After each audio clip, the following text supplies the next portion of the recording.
and I'm calling from Yerushalayim, Ira Kodesh. Very Ira good. Kodesh. Welcome to Texas, David. Thank you for calling in. Toda rabah. So go Shalom ahead. Aleichem, Rebbe. I just had a baby girl, Baruch Hashem. We named her on Shabbos at Torah reading. Her Mazel name is tov. Dalia Chana. Dalia Chana. Beautiful.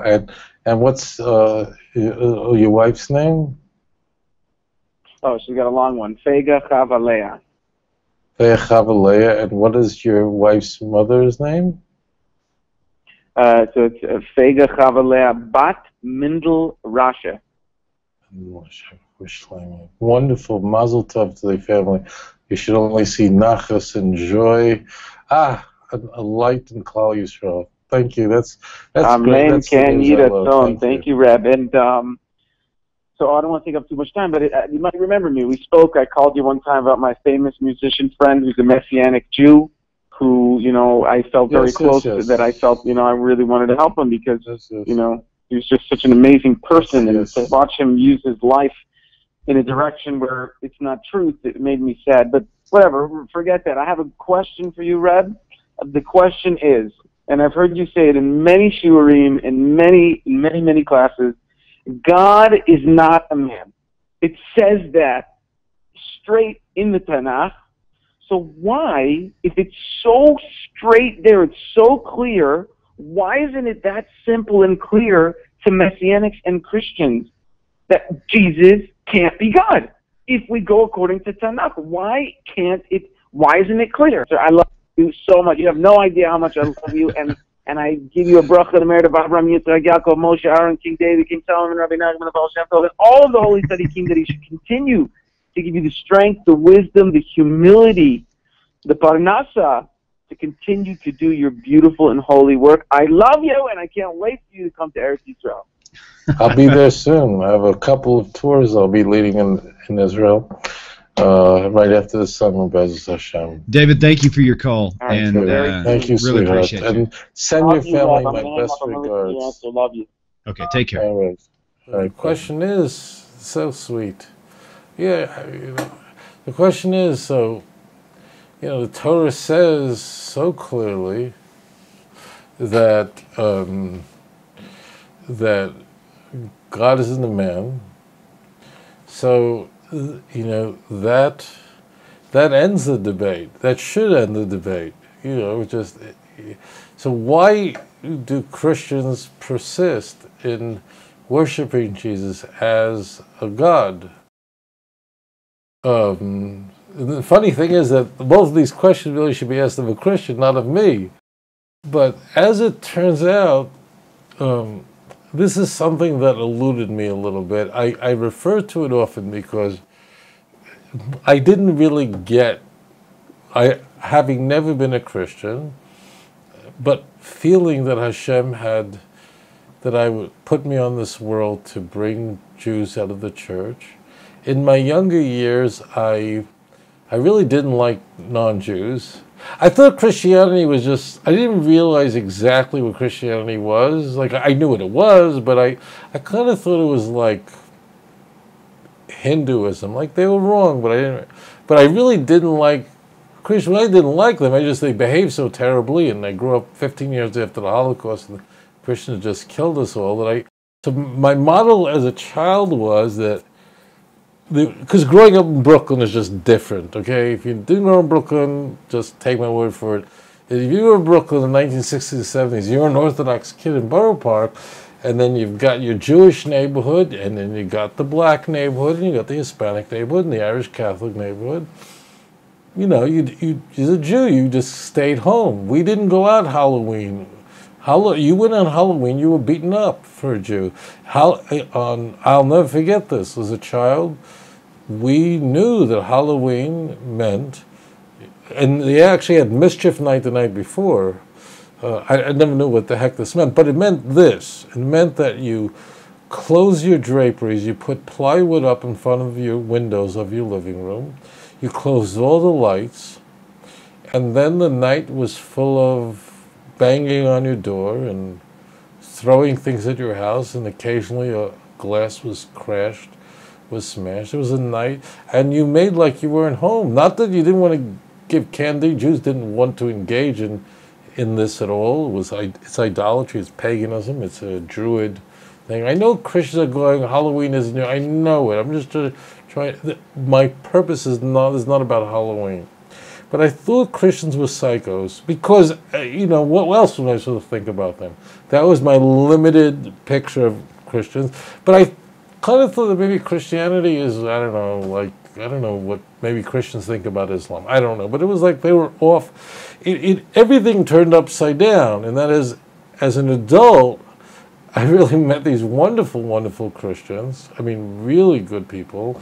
But I realized Christianity was a much more horrifying religion than I thought it was as a youth. It wasn't they were wrong. This was actually a criminal enterprise. I know it's very strong if you're a Christian. I know you don't like it, but I know you would be even more offended if I wasn't truthful with you. I didn't realize that the New Testament was a theological crime scene. I didn't realize the full scope of what has happened here. The reason, okay, so first point, Christians believe Jesus is God because it's very attractive. They're told they'll go to hell if they don't believe this. This is very important. If someone read the Christian Bible, they would not think Jesus is God. Maybe if they read John, they would find the prologue might throw them off, John 8:58 might, but really none of those passages are saying that Jesus is God the Father that created the universe. Jesus is completely subordinate to the Father. If I handed a Martian the Christian Bible and he knew nothing, just read it, he would not say that Jesus was equal to the Father, because we have an enormous body of graphic texts that are very clear that Jesus, in the minds of the early Christians, was entirely subordinate to the Father, and the Father is greater than I am. And even in John, where you will find the texts that Christians, they're sketchy texts, but Christians will appeal to that Jesus is divine. It's the same book that says the Father is greater. It's the same book with John in John 5:30 says that, in fact, that I can do nothing on my own, only the one who sent me. Well, if Jesus is equal to the Father, why can't he do it? So there's a complete subordination in John, but there's no doubt that John is what's called the highest Christology, which is a fancy way of saying it is, well, and definitely the first 18 verses of the first chapter is the most elevated portrait of Jesus. But he's not God. And I know there are Christian scholars disagree with me. I don't care if they do. They're wrong. Now let's go back here. So people believe it because they're told they're going to go. They don't believe it. They're taught that the people who don't believe it, the Christians who don't believe it, are cults, like the Witnesses, like other such groups. But this was really a big struggle in the early church. I know that Christians think that, like, all the good Christians always believe this, and there were always these cults or sects that tried to deviate away from the truth that everybody always knew was the truth, which is clearly in the New Testament. You'll be told in any church. But in fact, this is not true. You're being misled completely. In the early church, there was a wide range of beliefs of exactly what Jesus was. And even though he was frequently called God, that did not mean God the Father. And you're going, what? Okay, so just a little point here. Jesus is a God in the early church in the Greek sense, not in the Jewish sense. Meaning, in the Greek world, there was the big God, and then there was a whole tier of gods. I go through this extensively in volume 1 of Let's Get Biblical, very carefully. So we don't live in the ancient world, and the trouble with studying the ancient church or anything in the ancient world, and to really apprehend, to understand how things happen, and you have to, it's like a magnet. We're living in the 21st century, and we're so attached to everything that's around us. I mean, that is the barrier to be able to get history. Is you have to pull away from the magnet of our own surroundings and place yourself in the ancient world, where in the Greco-Roman world there was a tier of gods, all the way up to Jupiter in Rome, all the way down to the god men. That was the lowest tier of gods. These are people who was believed were God, but not the God. Are you insane? There was a whole bunch of gods way above them. And these were the people who sort of were both man, but they were too great to be just man. They had to be God too. In the Greek sense, you could be a God, but you're not the God. Now, but this is all very, very attractive to Christianity, and therefore Christians will routinely, not because they're bad people, but because they're admonished by their church. I think what's very powerful to a Christian is that they're told as kids, like when they're 5, 6, 7 years old, that there's basically, this is sort of the mind of the Christian world, is the world is essentially a battlefield between the forces of good and evil and the forces of evil.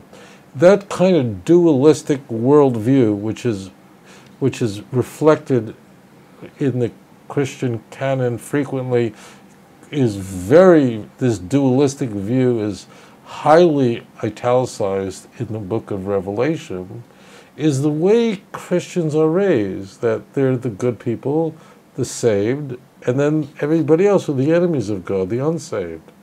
You have different theologies of how people get saved. So for most Christians, it's you're saved by believing in Jesus. In Reformed theology, you actually have to be, in a sense, part of the elect who were chosen by God to be saved. But I want to set that aside. But this kind of, it's us and them, the elect who accept Christ, who are saved. This is the way they're thinking. I'm using their language. And every Christian or former Christian listening to the show is going, yep, that's right. Okay? So, so just know so now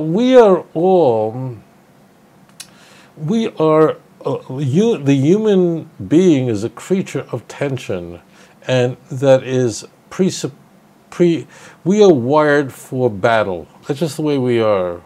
It means only, like lions do kill gazelles to eat them when they're hungry, and tigers will kill deer, or bears will kill a deer because they want to eat a really great meal.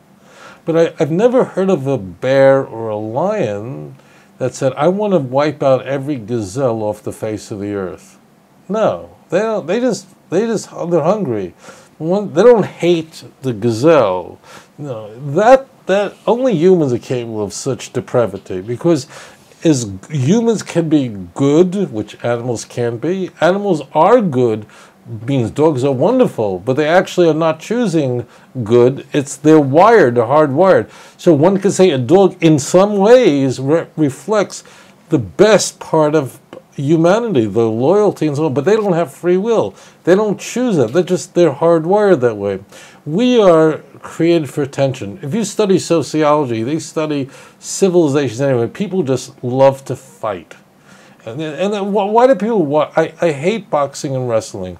I really think it's sinful. And I have a number of students who are professional boxers, and they asked me after they had repented, they left the church. They asked me, "Is it okay for me to continue my professional career as a boxer?" And I said, "No, of course not. God does not want you punching someone in the head." I mean, I'm not denying that boxing requires enormous athletic skills. I've never followed it. I don't care to follow it. But, you're exposed to it maybe from the movie Rocky. I get the fact that, to be a great boxer requires enormous athletic skill. But to be a gladiator, you had to be a great athlete. Doesn't mean killing someone in the Roman Colosseum was a mitzvah. So I believe boxing is sin. I believe it's absolutely sin. And the Bible will support it, and I don't think any person who fears God should be watching or engaging in that. And if you are, you need to really repent of that. I mean, you got to get... But the reason it's attractive, we love the battle. I want to get back to our subject.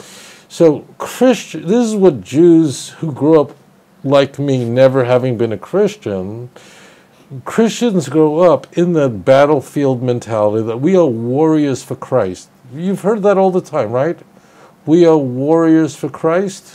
That's like, what does that mean? We're going to go to battle for Christ. So when you're raised seeing yourself as a soldier for Jesus, I mean, this is, for those of you who've never been a Christian, I've got to tell you, this is part of the culture and language of Christian. Doesn't mean Christians want to physically fight. That's not what they mean. It means to go to battle spiritually against the forces of the devil, and all those who are not Christians are under the power of the devil. This is this Persian dualism. This has nothing to do with Judaism at all. And it really, people who leave Christianity and don't believe in Jesus, it actually takes them another 6 months to get rid of all this worldview.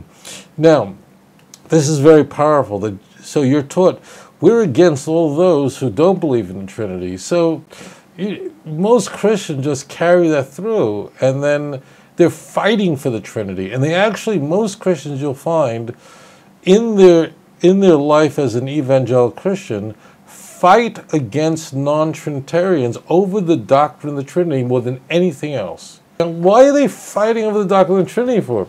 You have to understand, this shows the problem. That means if what we are told is true, we are told ad nauseum. You know, we're told, oh, if you read the Old Testament, you read the New Testament, Jesus is God. Jesus is God. You can just see there's a veil in your eyes. Paul will fall. Scales are exploding and shooting and spritzing all over. Nonsense. Christians are always fighting and always fought about the nature of Jesus. In all the ecumenical council, Nicaea, Constantinople, what were they fighting about? Guess what? They were fighting about the nature of Jesus. And it was among Christians that were fighting. I mean, devout Christians. Now, here's the point. Were there any councils in the ancient church where Christians were arguing over whether Jesus was born of a virgin? The answer is no. Why? It says it in Matthew and Luke, openly, right?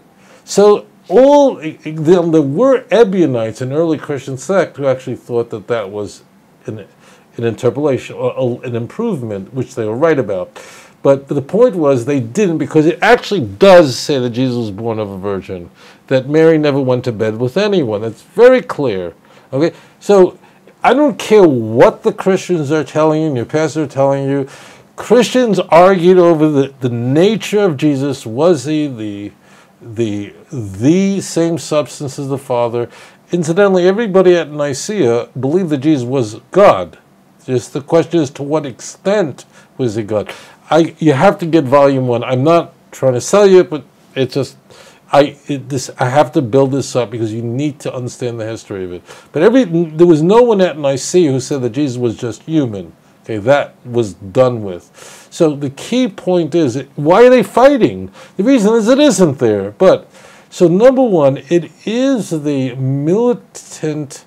I don't mean this as in Islam. I'd like just to, but it is that kind of combative nature of warriors for Christ, fighting for Christ, willing to suffer. That whole deal is a big part of the Christian culture. It's in the Christian Bible, and certainly in the writings of the Christian leaders and who shaped the minds and thoughts and so on. That's number one. Number two is the idea that God came down to this world for you. That's so attractive. I mean, it doesn't make a difference whether it's Numbers 23:19, because the idea is that Jesus is everything you wish you were, but you'll never be. He was perfect and you're not. You're a stinky, sinful man, and God came down as a man, but he was perfect. He didn't have your flaws. He didn't have your weaknesses. That's very attractive. Why is it that people are obsessed with those tabloid magazines when you're checking out of your supermarket. They're all there. I always thought they were stupid, but what they are really pictures of actors and actresses and models, and about all their lives and problems. And what they all have in common is these people are very attractive. These models, these actors, actresses, they're very attractive people. Or they have a lot of money for plastic surgery, whatever it is, so people look and go, wow, he's perfect. She's perfect. She's beautiful.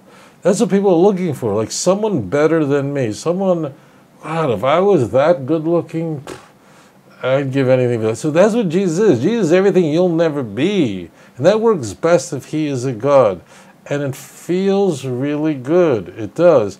And therefore, what they'll do is, and this is how you get into trouble, is in hermeneutics, the way you will wind up at war with God is the following way. Every false religion gets into trouble, and those especially that are biblically oriented. In that you have graphic texts in the Jewish scriptures. 1 Samuel 15:29, you mentioned Numbers 23:19. I mean, it's endless, right? So those are graphic. Graphic means, don't eat pig, that's pretty clear. Like when God told Balaam, don't go with Balak, don't curse Israel, they're blessed. That was very graphic. Balaam wanted money and he asked the second time, all right, you want to go, but don't. But it's like there's no way. So you have a graphic text. It's not open to interpretation. Now, the most fundamental rule of hermeneutics is if you have another passage, and there are, the majority of passages in the Jewish Bible, it's very self-evident what is being conveyed. But there are ambiguous texts which require an exegesis, require commentary, require to assemble other passages or the context to get a sense of exactly what's being conveyed. Now, what we would normally do is, if we would take the graphic, clear text and we'd use those as a light to shine on the texts that are in the dark, that are ambiguous. That is the proper, healthy way to approach Scripture, so we know what the message is. What false religions always do, if you want to know, am I in a cult? This is how you know.